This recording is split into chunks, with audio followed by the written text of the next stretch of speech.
მთელი MMA სამყარო საუბრობს იმაზე, რომ UFC-ში გამოჩნდა ახალი ილია თოფურია, რომელმაც თავის კარიერაში უკვე მეტი სპორტსმენი დაანოკაუტა და სულ ახლა ხანს დააფინიშა ჯოშ ემეტი. სწორედ ის ჯოშ ემეტი, რომელმაც ილია თოფურიამ ვერ დაანოკაუტა და გაუძლო ბოლომდე. ქართველებს კევინ ვალეხოსი გვახსოვს იმით, რომ მან დაანოკაუტა გიგა ჭიკაძე, მაგრამ ბევრმა არ იცის, რომ სანამ ის UFC-ში მოხვდებოდა, ის იყო 3 დივიზიონის ჩემპიონი: 61 კილოგრამის, 66-ის და 70-ის. ხო და დღეს გავიცნობთ არგენტინელ ელ ჩინოს, ნახავთ მის ბიოგრაფიას, ყველა ბრძოლას და გავიგებთ თუ რატო ამსგავსებენ მას ილია თოფურიას. იქამდე კი შეგახსენებთ, რომ ამ გადაცემის სპონსორია მსოფლიოში ყველაზე გემრიელი ბურგერი Burger Paradise, ასე რომ იჩქარეთ დღესდღეობით 30%-იანი ფასდაკლება, შეუკეთეთ ნებისმიერი გამოძახების სერვისში, ჩაწერეთ იქ ინგლისურად Burger Paradise, ამოირჩიეთ ეს კულინარიული ბომბი, შეჭამეთ, დამიწერეთ კომენტარებში როგორია, იქამდე კი ვიწყებ. გაიცანით არგენტინელი მეორე ილია თოფურია ელ ჩინო. კელვინ აქსელ ვალეხოს მონტენეგრო. სწორედ ესე ჟღერს ჩვენი გადაცემის გმირის სრული სახელი და გვარი. ის დაიბადა 2001 წლის 8 დეკემბერს არგენტინაში, კერძოდ ბუენოს-აირესში. კევინი იზრდებოდა მრავალშვილიან ოჯახში, რომელსაც ნამდვილად არ ულხინდა, თუმცა ის ამ პერიოდს კარგად იხსენებს და იძახის, რომ მშობლების მძიმე შრომამ და პატიოსნებამ ის გახადა დისციპლინირებული და ზრდილობიანი პიროვნება. და მართლაც ვალეხოსი გამოირჩევა სხვა სპორტსმენებისგან ზრდილობით და თავმდაბლობით. ის ყველა თავის მეტოქეს პატივისცემით ექცევა და დღემდე მის მონაწილეობით ვერ ნახავთ ვერსად Trash Talks. ელ ჩინო შერეული ორთაბრძოლებით 14 წლის ასაკში დაინტერესდა. ვარჯიში დაიწყო რამოდენიმე დისციპლინაში ერთად, ჯიუ-ჯიტსუ, კიკბოქსინგი, თუმცა მისი აქცენტი ყოველთვის იყო კრივი. როგორც თვითონ იძახის, კრივისგან ის იღებს მაქსიმალურ სიამოვნებას. 17 წლის ასაკში ვალეხოსმა სამოყვარულო დონეზე მოსინჯა თავი MMA-ში და ერთ წელიწადში ზედიზედ 4 შეხვედრა მოიგო. 4-ვეში გამარჯვება მან მოიპოვა საბმიშენით. წარმოიდგინეთ, ნოკაუტების მანქანამ 4 თავისი სამოყვარულო ბრძოლა მოიგო საბმიშენებით. და იმერე რომ გადავიდა პროფესიონალებში, დაიწყო ადამიანების გათიშვა. ვინმე სხვა არ გაგონებთ. სანამ ვალეხოსი პროფესიონალებში გადავიდოდა, მისი მშობლები ამ სპორტის წინააღმდეგები იყვნენ. თუმცა მან დღეს ისინი წაიყვანა თავის ბრძოლაზე და როგორც კი მშობლები დარწმუნდნენ, რომ შვილმა იპოვა თავისი საყვარელი საქმე, მაგის მერე ისინი გახდნენ მისი ყველაზე დიდი კომაგები.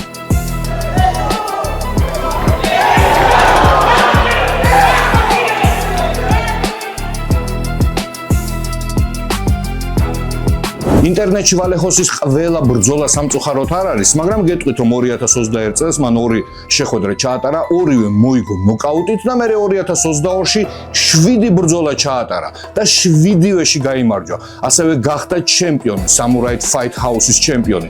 მაგრამ რაც თავარი ამ 7 ბრძოლიდან მან 6 ფინიშით მოიგო, 5 ნოკაუტი და 1 საბმიშენი. მხოლოდ 1 ბრძოლა მიიყვანა გადაწყვეტილებამდე. ელ ჩინო ერთდროულად 3 დივიზიონში გამოდიოდა: 61 კილოგრამში, 66-ში და 70-ში. და რაც თავარია, თითქმის ყველგან იგებდა ნოკაუტებით. და 2022 წლის 15 ოქტომბერს ვალეხოსი 6 გამარჯვებიანი ვინსტრიკით პირველად მართავს თავის სატიტულო ბრძოლას 61 კილოგრამში. მან თავისი ოპონენტი ზუსტად 3 წუთში დააფინიშა ტექნიკური ნოკაუტით და გახდა დივიზიონის ახალი ჩემპიონი.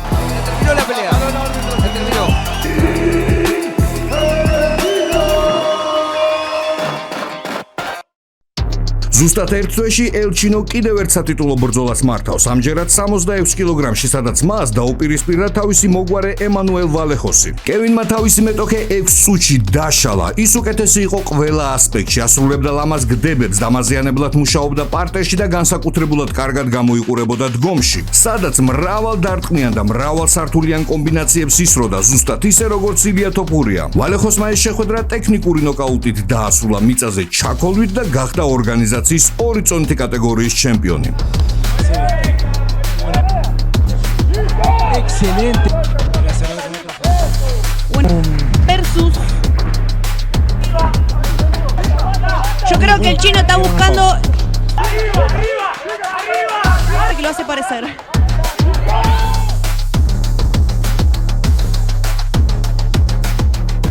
ზუსტად 25 დღეში ვალეხოსი ისევ ოქტაგონში იდგა ტიტულის დაცვით 66 კილოგრამში, სადაც მას დახვდა გამოცდილი ვეტერანი ნესტორ მაჩადო. ეს იყო კევინის მე-7 ბრძოლა ერთ წელიწადში და მე-3 სატიტულო შეხვედრა. შერკინება გრძელდებოდა 3 რაუნდს და იმის მიუხედავად, რომ ვალეხოსმა ვერ დააფინიშა თავისი მეტოქე და პირველ რაუნდში ცოტა გაუჭირდა, ის მაინც აღემატებოდა თავის ოპონენტს ყველაფერში, უმაგრესად იჩხუბა და დაიცვა თავისი ტიტული მსაჯების ერთსულოვანი გადაწყვეტილებით.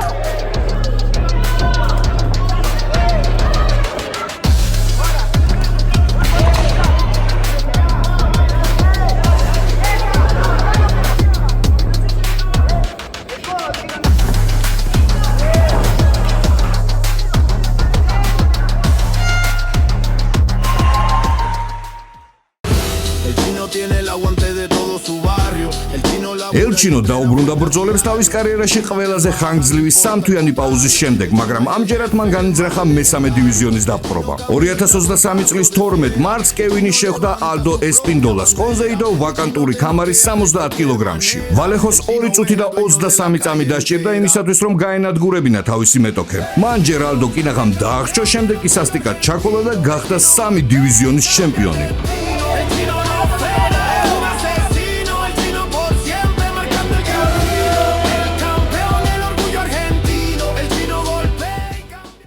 ორ თვეში 3 დივიზიონის ჩემპიონი ტიტულის დაცვით ისევ ჩავიდა 66 კილოგრამში, სადაც მას გამოცდილი ედუარდო გარაგორი დახვდა რეკორდით 14 გამარჯვება და 2 მარცხი. გარაგორი ყოფილი UFC იყო, ამიტომ ელჩინოსთვის მისი დამარცხება იყო პრინციპულად მნიშვნელოვანი. ეს ბრძოლა 2 რაუნდს გრძელდებოდა. ელჩინო შეუდარებელი იყო, ის თავის მეტოქეს ანადგურებდა ტრადიციულად თოფურია სტილში. მრავალდარტყმიანი კომბინაციებით ეფექტურად მუშაობდა კონტრში, უცხრილავდა თავის მეტოქეს კორპუსს და ეფექტურად იყენებდა ფეხებს. ვალეხოსი მთელი შეხვედრის განმავლობაში დომინირებდა და ბოლოს მეორე რაუნდის შუაში მოიმწყდია ედუარდო ბადესთან და იქ ჩაქოლვით მოიპოვა გამარჯვება ტექნიკური ნოკაუტით. ეს იყო კევინის ზედიზედ მე-11 გამარჯვება მარცხის გარეშე და პირდაპირ საგზური დანა უაიტ საპრეტენდენტო სერიაში. Está castigando, Roberto. Codo, mano. 2023 წლის 6 სექტემბერს ვალეხოსმა დანა უაიტ კონტენდერ სერიის კარი შეაღო. მაგ მომენტისათვის არგენტინელი მებრძოლი იყო დაუმარცხებელი, მოდიოდა რეკორდით 11-0. ეს იყო ვალეხოსის შანსი მოხვედრილიყო UFC-ში. ის დაუპირისპირდა სოფიან ძაღს ჟენ სილვას, რომლის პროფესიონალური რეკორდი მაგ მომენტისათვის იყო 10 გამარჯვება და 2 მარცხი. ეს შეხვედრა სპორტსმენებმა ბოლომდე მიიყვანეს სიჩხუბეს 3 რაუნდის განმავლობაში. ამ ბრძოლაში ელჩინო პირველად თავის კარიერაში დამარცხდა გადაწყვეტილებით, მას ეთყობოდა, რომ 21 წლის ასაკში ცოტა გამოცდილება აკლდა. პირველი რაუნდი თანაბარი იყო ვალეხოსის მცირე უპირატესობით, თუმცა მეორე რაუნდში სილვა მოუმატა პრესინგს და კინაღამ დააფინიშა არგენტინელი. გადამწყვეტი იყო მესამე რაუნდი, სადაც ელჩინო მაგარი დაზიანებული გავიდა. სილვამ ეს ბრძოლის მონაკვეთიც დიდი უპირატესობით თავის სასარგებლოდ დაასრულა და გაიმარჯვა.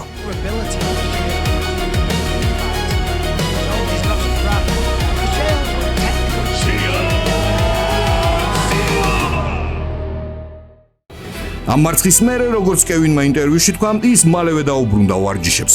გუნდთან ერთად გაანალიზა შეცდომები და 4 თვის განმავლობაში მუშაობდა უნარების გაუმჯობესებაზე. სერიოზული მზადების მერე ის დაუბრუნდა მშობლიურ Samurai Fight House-ის პრომოუშენს, სადაც იყო მოქმედი ჩემპიონი და ტიტულის დაცვით 66 კილოგრამში დაუპირისპირდა მაქსიმილიანო პერესს. ამ ბრძოლაში ჩანდა, რომ არგენტინელმა საგრძნობლად დახვეწა თავისი უნარები. ის აღარ ჩქარობდა, მიყვებოდა გაწერილ გეგმას, დაუმატა თავის სტრატეგიას მუაი-თაი, გდებებისგან დაცვა და ჭიდაობა. ვალეხოსი საგრძნობლად დომინირებდა 2 რაუნდის განმავლობაში და მესამე რაუნდში დაიჭირა თავისი დაღლილი მეტოქე მახრჩობელაზე, გაგუდა და წარმატებულად დაიცვა თავისი ტიტული.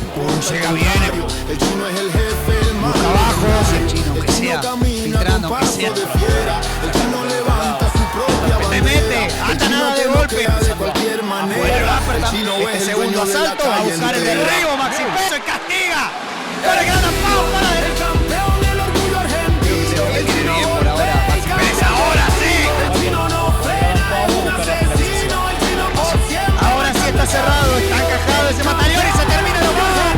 El chino no frena, es un asesino, el chino por siempre marcando el camino. ელჩინო სერიოზულად ჰქონდა გადაწყვეტილი კიდევ ერთხელ ეცადა ბედი დანა უაიტ საპრეტენდენტო სერიაში, თუმცა სანამ ამას გააკეთებდა, მას სურდა დარწმუნებულიყო, რომ ის მზად არის სერიოზული ოპოზიციისთვის და ამიტომ მშობლიურ ორგანიზაციაში კიდევ ერთხელ იჩხუბა ტიტულის დაცვით, სადაც დაეჯახა გონზალო კონტრესას. ვალეხოსმა ამ მეტოქესაც გადაუარა, მან ჯერ გონზალოს პირველ რაუნდში ჭიდაობის მასტერკლასი ჩაუტარა და მეორეში უმაგრესი მრავალდარტყმიანი სერიით დააფინიშა, რის მერეც გაემგზავრა მეორეჯერ დანა უაიტ კონტენდერ სერიაზე. No importa el contrario, el chino es el jefe, el más legendario. El chino camina con paso de fiera, el chino levanta su propia bandera. El chino te noquea de cualquier manera, el chino es el dueño de la calle entera. 2024 წლის 25 სექტემბერს UFC-ს კონტრაქტისთვის ერთმანეთს დაუპირისპირდნენ კევინ ვალეხოსი და პროფესიონალებში დაუმარცხებელი კამტიკი ფსევდონიმით ქაოსი. ელჩინომ ამჯერად ყველა საჩვენა თავისი ფენომენალური კრივი. მან თავის მეტოქეს შანსი არ დაუტოვა და გადაცხრილა თავისი უმაგრესი კომბინაციებით და ზუსტად ნახევარ რაუნდში დაანოკაუტა, რითიც გარანტირებულად მოიპოვა UFC-ს კონტრაქტი.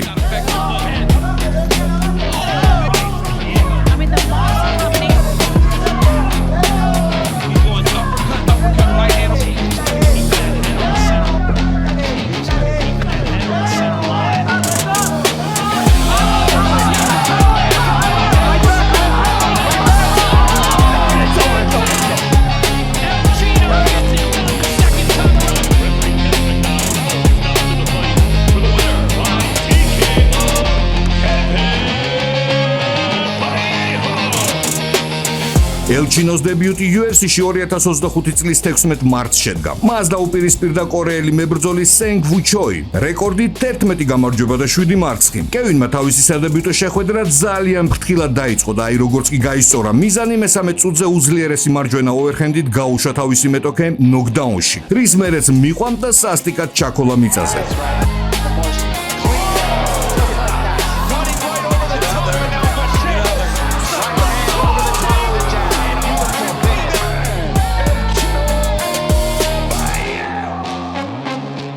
ოთხთვეში ელჩინო შეხვდა დენ სილვას. ეს სპორტსმენი მოდიოდა რეკორდით 10 გამარჯვება და 1 მარცხი. დენი ორგანიზაციაში მოხვდა საპრეტენდენტო სერიიდან, გაიმარჯვა UFC-ში 2 შეხვედრაში და დაუპირისპირდა ჩვენი გადაცემის გმირს. იმის მიუხედავად, რომ ვალეხოსმა ეს სპორტსმენი ვერ დააფინიშა, ის მაინც ძალიან ეფექტურად გამოიყურებოდა სამივე რაუნდში. რა თქმა უნდა, ამ ბრძოლაშიც ვნახეთ არგენტინელის ფენომენალური კრივი და ეფექტური კონტრშეტევები. თუმცა ელჩინომ კარგად გამოავლინა თავი გდებებისგან დაცვაში და ჩეხაობის დროს არც ერთხელ არ დაუხევია უკან. როგორც შედეგი, მორიგი გამარჯვება მსაჯების ერთსულოვანი გადაწყვეტილებით.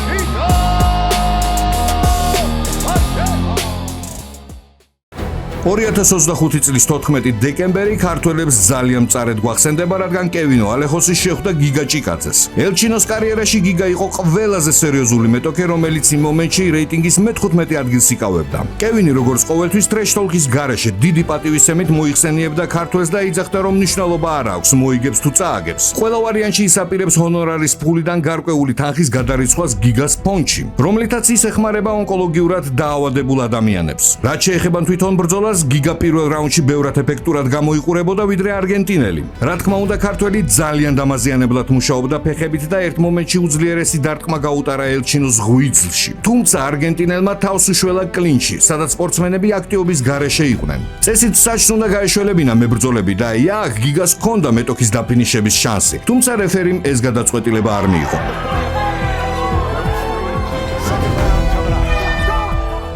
მეორე რაუნდი გიგამ ჩვეულ რეჟიმში დაიწყო ფეხების მუშაობით. თითქოს ყველაფერი წყნარად იყო, თუმცა ერთ მომენტში ვალეხოსმა ოვერჰენდი გაისროლა. რის მერეც გიგა მოდუნდა და ელჩინომ ამ დარტყმას მოულოდნელად ბექფისტი მიაყოლა, რომელმაც ქართველი წააქცია და შემდეგ ვალეხოსმა გიგა მიწაზე დააფინიშა.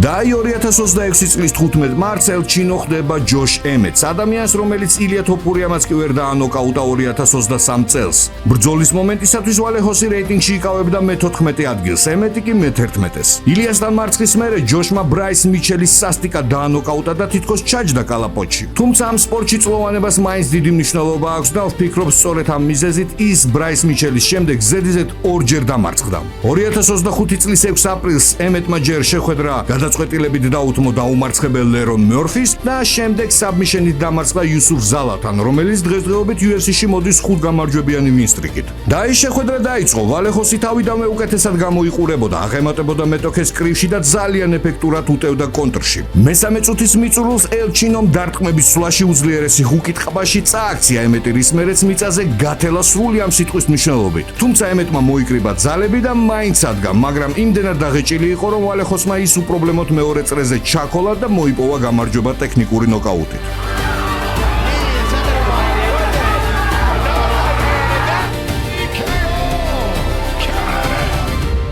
ეხლა კი თქვენ ყველაფერი იცით ელჩინოს შესახებ. კი, ის ძალიან მაგარი მებრძოლი არის, განსაკუთრებულად მაგრად გავს ილია თოფურიას თავისი მრავალსართულიანი და მრავალდარტყმიანი კომბინაციებით, მაგრამ ის ილია თოფურია ვერასდროს ვერ გახდება, მხოლოდ ერთი მიზეზის გამო.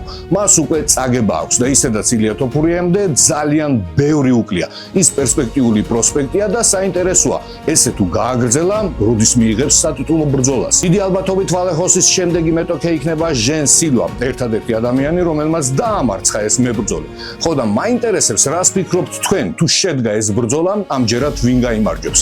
დღეისათვის სულ ეს იყო, მომავალ შეხვედრამდე.